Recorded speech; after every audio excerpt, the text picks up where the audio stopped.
mentioned is something which is driven by tax, and planning, if any, can be done around the fact that even if you are issuing shares to 80% shareholders, then also it is not a taxable merger, because you have to issue shares as per the tax laws only to 75% in value of shareholders.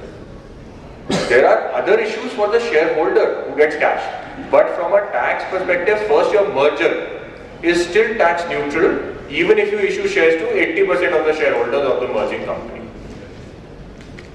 And once the merger is qualified as a tax neutral merger, both the transferor and the transferring companies are exempt from capital gains tax on transfer of assets, and the shareholders of the transferring company who receive the shares of the transferring company are also exempt from capital gains tax.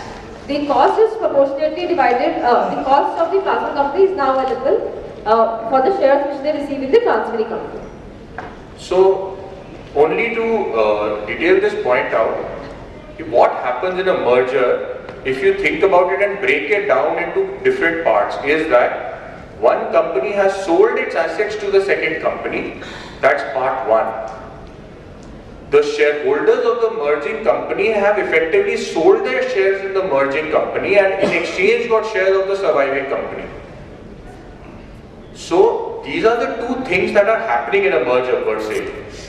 And these two taxable events, because there are two effective sale of shares where merging company sold its assets, then it received shares from the new company, the surviving company, and it distributed these shares to shareholders and cancelled their existing shares.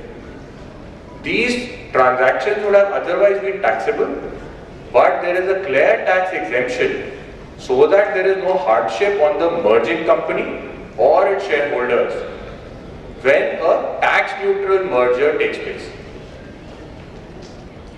And the cost of acquisition of the capital assets also, which get transferred from the transferor to transferee, is the same as was in the hands of the transferor company. And the period of holding for computing the capital gains, whether a short-term capital gain or a long-term capital gain, are also available to the transferring company. So the cost and period of holding both get carried forward to the transferring company in case of a tax neutral merger. The depreciation claim has to be divided between the transferor and transferee, where the appointed date is in the middle of the year, for example 1st October, then the depreciation claim will be divided equally between the transferor and the transferee. Any merger should not give or should not result in any indirect tax liability in terms of sales tax or VAT, because here the entire business is getting transferred and not individual assets. The entire business moves on to the transferring company on a going concern basis. So mergers are not liable to any sales tax or VAT, and the input credits of the transferor move on to the transferee pursuant to the merger relating to service tax, VAT, etc. I think if there is any manufacturing company being merged, be very careful on your excise duty, because excise becomes a key pointer, and we all are aware that the effective date, that is when the order is filed with the ROC, is at least a month after the court actually approves the merger, because after the merger is approved it takes time to get the formal drawn up order and then file it with the ROC. Now there is some level of debate that keeps happening for excise duty and the period between date of court approval and the effective date. So that is just one guiding point that you should be aware of when you are doing a manufacturing company merger from a tax perspective. I think in terms of two key, you could say planning areas or issues as you like to interpret the law. The first is that whether you believe equity and preference shareholders need to be issued equity and preference shareholders only respectively in a merger. Can I issue redeemable preference shares to an equity shareholder? And still qualify as a tax neutral merger. Think any thoughts? Can I issue preference shares, redeemable preference shares I issue to one class of shareholders, and after 6 months can I redeem the preference shares and I can actually do a minority squeeze out, as we call it, through a tax neutral merger route? Only doubt looks like it might be interpreted as sale, and then some loss on capital gains tax and other benefits. You are right, sir. But you must keep this in mind only because as on date, income tax law only says shares have to be issued to shareholders. Shares have to be issued to shareholders representing 3/4 in value. So if you have any such companies, or if you have any such minority shareholders they will always have the right to object to the scheme, of course, if you try and push them out like this. But you will still have the ability from a tax perspective to be able to issue redeemable preference shares. So long as you are issuing shares to shareholders, you can issue any class of shares from a pure income tax standpoint. So that's the one advantage that you will get. Of course, you can have other minority issues and company law issues or RD questions, but tax allows you to do this because it's wide enough to say shares have to be issued. I think the second point is very interesting. I see that more as a planning opportunity. As you are all aware, in a merger, you can do accounting under AS 14, either through a pooling of interest method or through a purchase method where you record all assets at fair values. Many times what happens is that there is a goodwill created on merger. Now, if you were to see what we've actually written in the bottom left corner of tax depreciation claim, we are trying to say that the intent of law is, if the merger is not going to be taxable, then whatever was the original tax benefit of depreciation, that has to be split between merging company and merged company. कोई doubt नहीं है, if you are doing something which is not taxable at all, how can you get a tax benefit out of the same thing? But there has been one Supreme Court ruling which has said that any goodwill created on merger is also eligible for tax depreciation. And as we know, Supreme Court ruling is a law of the land. It is not a very detailed ruling. But if you plan your accounting for the merger or demerger in a certain way, and you are able to get enough tax comfort, you may end up in a position where before the merger, the merging company was getting a tax depreciation on 100 rupees of assets. Suddenly after merger, it is claiming tax depreciation on 1000 rupees of assets also, because it created goodwill of 900 rupees. I will not go into the merits or demerits of the Supreme Court ruling with all due respect, because I might have a different view based on various technicals that if a merger is not creating any tax, how can I give a tax benefit like this or increase the tax depreciation base? But this is an opportunity, and there is a Supreme Court ruling which is in favor, which is a very big comforting factor. So which case is this? This is called Smith's Securities, SMIFS Securities. And there are various judgments of certain high courts after this which have by force been relied or have relied on that Supreme Court judgment. It's something new to me. Does it mean that asset which was for 100 rupees in the amalgamating company will become 125 in the amalgamated company? Sir, in fact, it was very new to all of us in the tax domain also when this ruling came, because we said that if you have a company whose assets WDV, written down value for depreciation, is only 100 rupees and become 125 and fair value is 125 rupees, let's say, how can we claim depreciation on the fair value of that 25 rupees, which is only an accounting adjustment?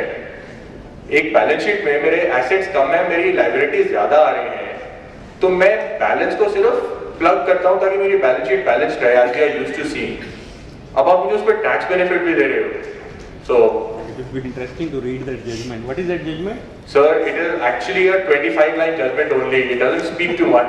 That is the fortunate or unfortunate part. It is called Smith's Securities. And there continue to be different technical views on the same subject still. So that is the only caution point in this area that I would like to say. Section 32 से तो ऐसा नहीं लगता, but maybe it will be interesting to read this judgment.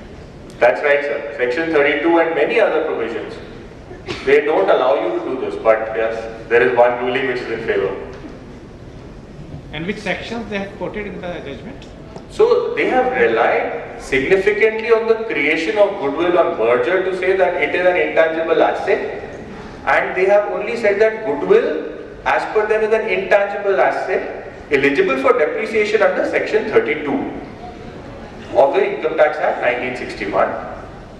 They have not discussed the other provisions, which is Section 43, which deals with the actual cost of an asset which is depreciable, where it is clearly said that only the assets that are being transferred on merger, their WDV is eligible for tax depreciation. Which year is this judgment? This is, I think, about 3 years back. It's been 2 to 3 years, and there still has been no change also in law. The government has, revenue has never gone for appeal against it. So the revenue had some outstanding cases, similar cases, but as on date, I know Bombay High Court has upheld in favor of depreciation on goodwill relying on Supreme Court. The Supreme Court ruling has not been challenged before a higher bench, and the government as on date has not made any changes. Of course, again, February 28th, we are all waiting to see if it gets changed or not. Unless revenue goes to the Supreme Court, it is not going to be changed. In fact, you're right, sir, and because it's a Supreme Court ruling which has upheld this, one would think that if the government has to do something, it will come out through an amendment in law. 3 साल में तो नहीं आया. मैं हर साल अपने सारे clients को यही समझाता हूँ कि इस साल आ सकता है, अगले साल आ सकता है. तो जब नहीं आया तो हमने भी कहा let's at least take advantage till it's available.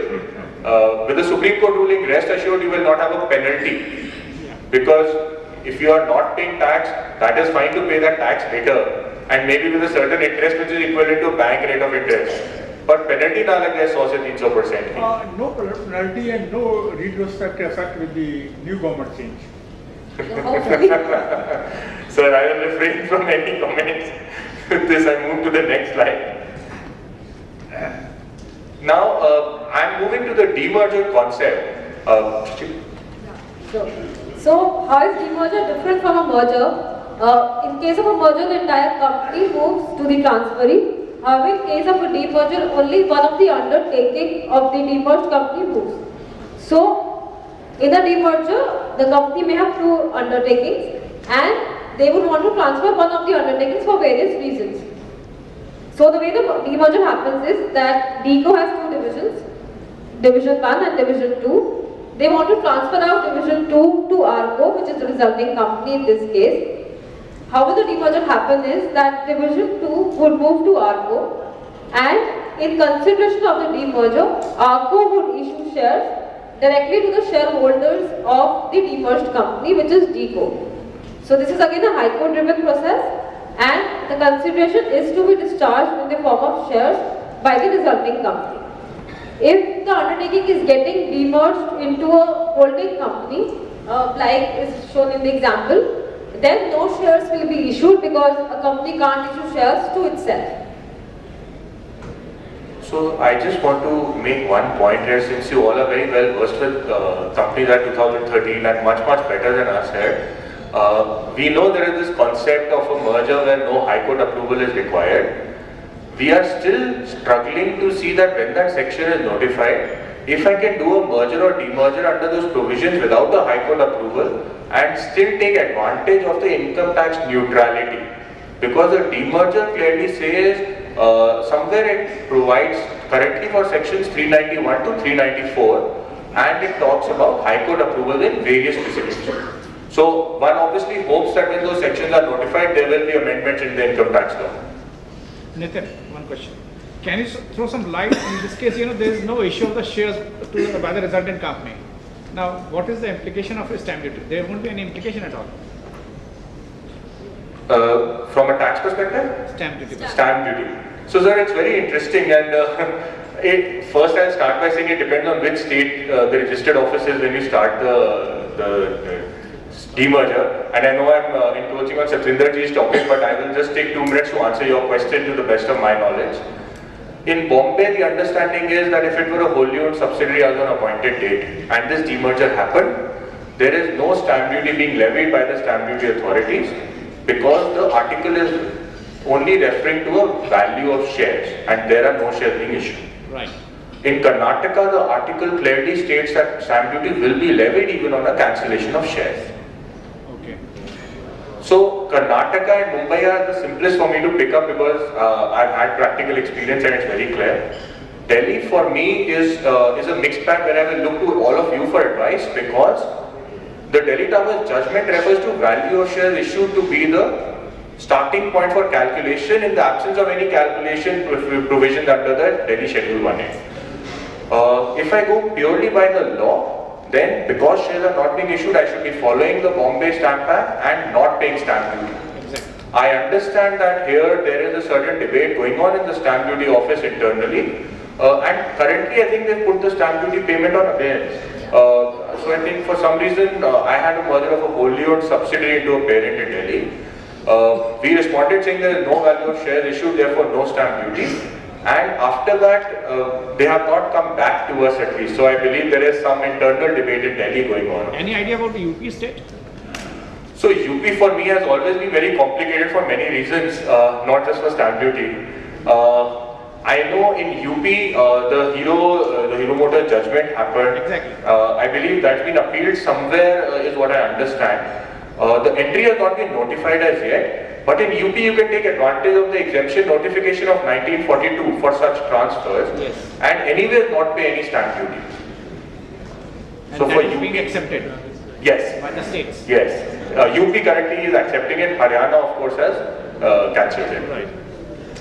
So I'll move back to the subject. I think we'll skip this slide for want of time. We can only say that a demerger is normally driven by many commercial reasons, and if you are running two very different businesses in one company, in today's day and age where again there is a lot of euphoria in India on listing and on stock markets and on value unlocking, there are going to be lots of demergers, and you should also think of a demerger because it will give you some potential value unlocking for if you are looking at new investors, and maybe some tax advantages also.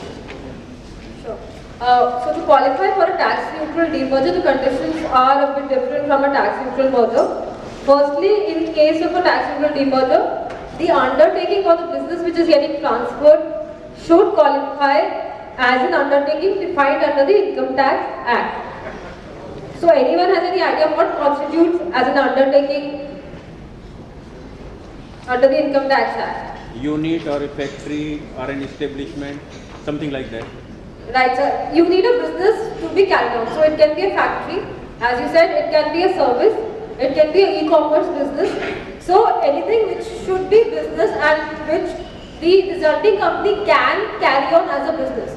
It cannot be only picked to certain assets and liabilities which are not a business for the company.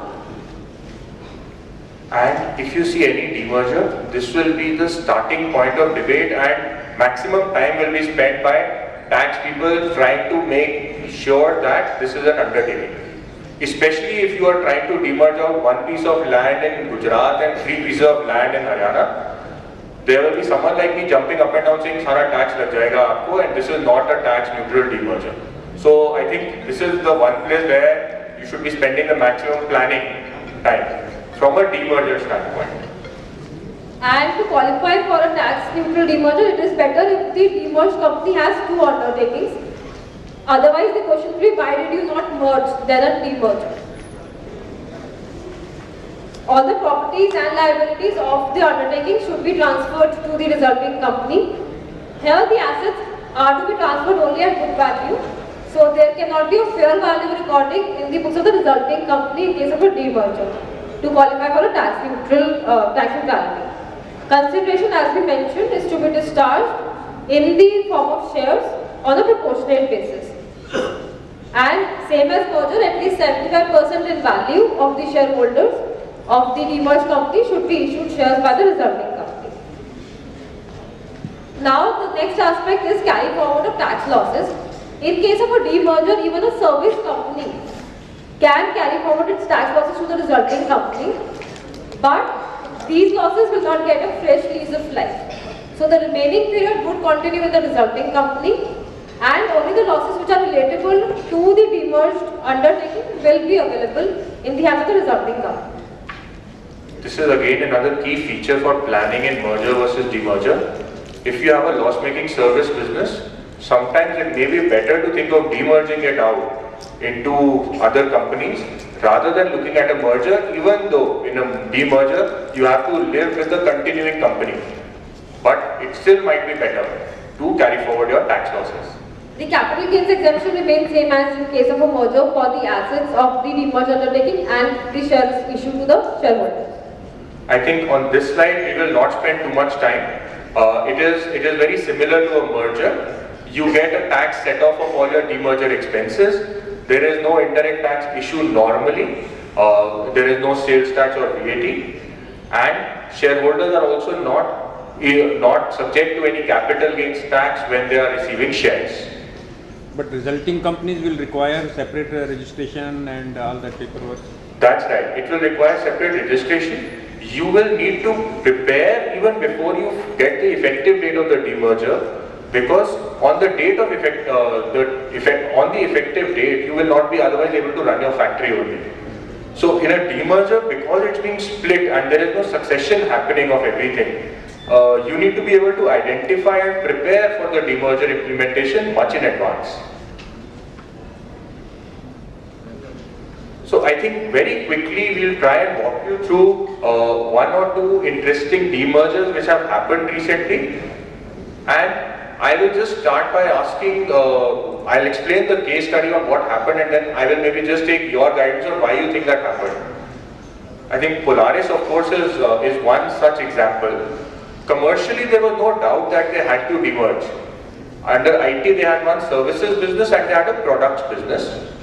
They believed that the market, because it's a listed company, was not giving full value to these two businesses. So they decided to do a demerger out of their products business into a new company. So commercially there is no doubt. But they had two parts to it. The first was a demerger where all shareholders would be issued shares in a proportionate basis.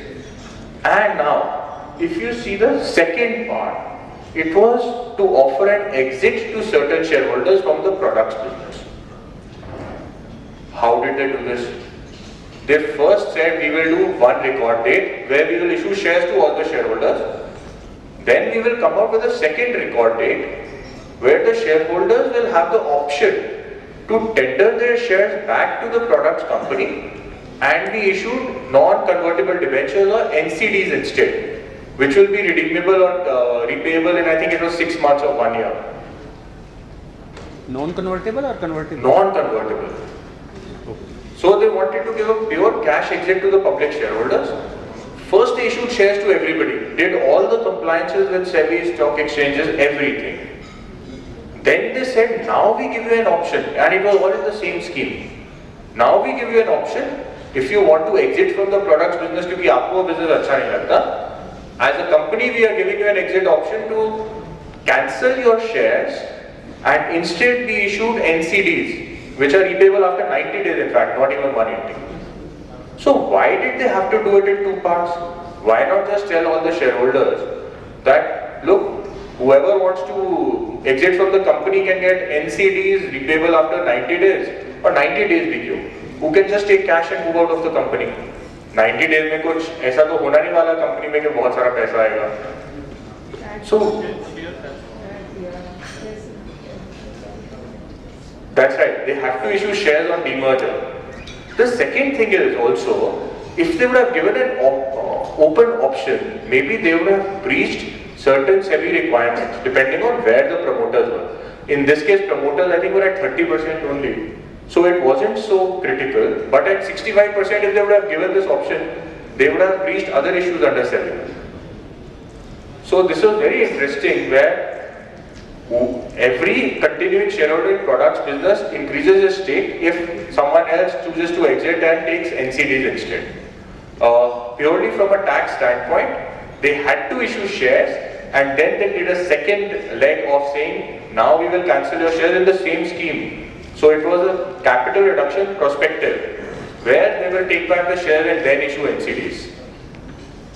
So this is one of the, it has many other interesting SEBI accounting and indirect tax planning ideas, but and intellectual property also. But for now I'm just focusing on the tax portion to help you connect the tax bit also, which is very critical in any such demerger. So I think the second one also is very similar, and we deliberately wanted to run both of these parallelly, and it's a good name, it's a great name. This is Wipro. As you may be aware, Wipro announced a scheme of demerger where it announced that it was separating its consumer electricals business, which was about 10% of the listed company, into an unlisted company. So they actually said we are going to set up our electricals business separately in an unlisted company. And they offered certain options to the shareholder. Now again, when you see these options, you will see, amongst many other issues that will come to your mind, the fact that as a first step they are offering shares to everybody on demerger, and then they are going to start playing with these shares that are issued to the public. So, as I said, separation of non-IT business, clearly one objective. Secondly, Azim Premji was at 78% when he announced the demerger. When you see the options, I will also walk you through how he was planning to come down to 75% through this demerger route itself and through the scheme. So, if you go through these options, they offered a couple of options. The first option was that resident shareholders can actually opt to do any one of the following three things. They can choose to get RPS or redeemable preference shares. Is it tax compliant? It's perfectly tax compliant, and it's also giving a clear exit to the people who choose for the RPS. No issues, perfect. Second, they said you can choose to take equity shares in the unlisted company. Now, why would someone want unlisted shares in the company? Fine. Even if some people chose to take unlisted shares, only for the benefit of this group, there is a separate capital reduction scheme going on in this company to push out these minority shareholders. And the third was that you can take equity shares and then you can choose to exchange them for listed shares of Wipro. So the promoter, Mr. Azim Premji, said, you take the shares in the unlisted company with the clear understanding that I will buy them from you and instead I will give you my own listed shares. This is how the intent was to come down for Rule 19(2)B purposes from 78 to 75%. So this was the option to resident shareholders, and if you think about it, perfect from a tax standpoint, everybody is getting shares, perfect from a commercial and a SEBI standpoint. For the non-resident shareholders, of course, you could not issue RPS due to FEMA concerns. Therefore, there were only two options: allotment of equity, and the default option was equity swap. So, if someone did not send a letter back, it was a default issue of shares and a swap for equity of the listed company. So that there is no non-resident shareholder continuing in the unlisted company. For the ADR shareholders, no issues, it was a compulsory swap. They did not even give an option. They said, we'll issue you equity shares, we will be tax compliant, and then we will swap them for our own listed company shares.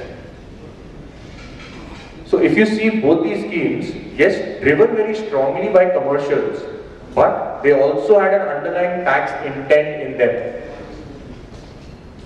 And I think for a demerger, these are two of the more recent interesting schemes where we've seen tax playing a very important role in everything.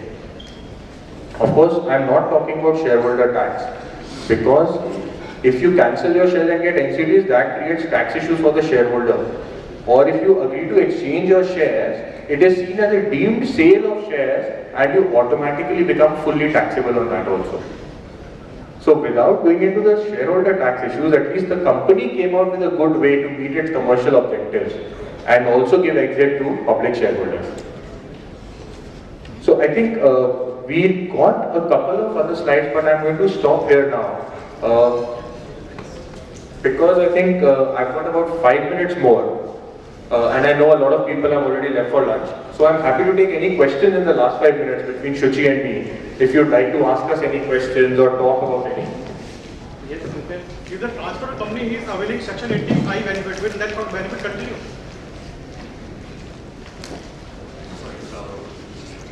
Yeah, if you can repeat that, which section? In case of murder, if the transfer company is availing Section 80I benefit, will that benefit continue with the transfer company?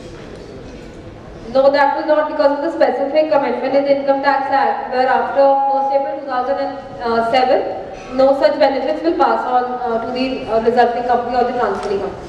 So 80IA will not continue.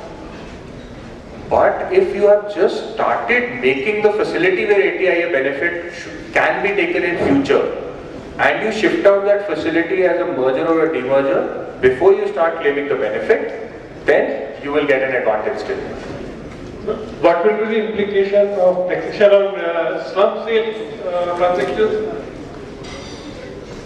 So good point, I got a slide on that, but I think to tell you very quickly. Yeah, on the slump sale, basically what happens is there are specific provisions for computation of tax on slump sale. For the transferor company, the consideration which will be received, that will be the consideration, and you will subtract the net worth of the undertaking which is being sold. There is a specific formula to compute the net worth, where you have to take book value of all the assets and reduce the book value of liabilities. Where the assets are depreciable, you will have to take the WDV into account. So it's WDV of depreciable assets plus book value of other assets less the book value of liabilities, which is the net worth. No indexation benefit is available. Consideration minus net worth gives you the gain, and depending on whether it's a long-term undertaking for more than 36 months, the rate of 20% is applied. Otherwise, the rate of 30% for short-term capital gains is applied. And what will be the stamp duty implication? So stamp duty, again, there are two different positions that people like to take. I think the more beneficial position is that the BTA fully should not be stampable.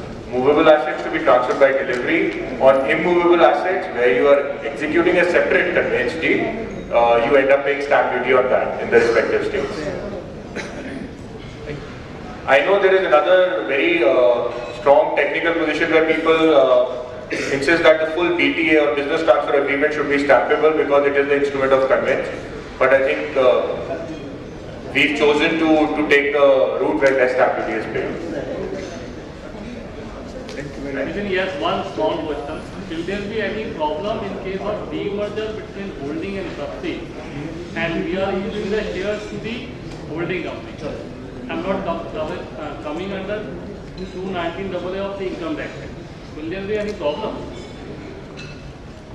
So, clearly your case is not a clearly tax neutral case. It is more like a slump sale from the parent to its wholly owned subsidiary, where the parent itself is receiving the consideration which is the shares being issued. Because you have a holding company which sold an undertaking to its subsidiary, and the subsidiary gave the consideration in the form of its own shares. I would say this is not tax neutral under section 219AA, but what you can think of is another exemption which says that there is no tax on transfer by a parent to its wholly owned subsidiary. In that case, I am complying if the property is in UP and I am complying notification of 1942, 90% is the same. No stamp duty on that. No stamp duty on that. Certificate has to be obtained from the ROC to claim that benefit, but the benefit is available. But ROC, I don't think so. The ROC normally issue the certificate. The notification says yes, you should obtain the certificate, but ROC I don't think issue any certificate regarding this. In UP they issue, Delhi is maybe still an issue, but UP the clients have obtained. So also at that time what you can consider is putting a specific assertion in your scheme also if you want. Okay. Okay, great. So thank you very much. Thank you everyone.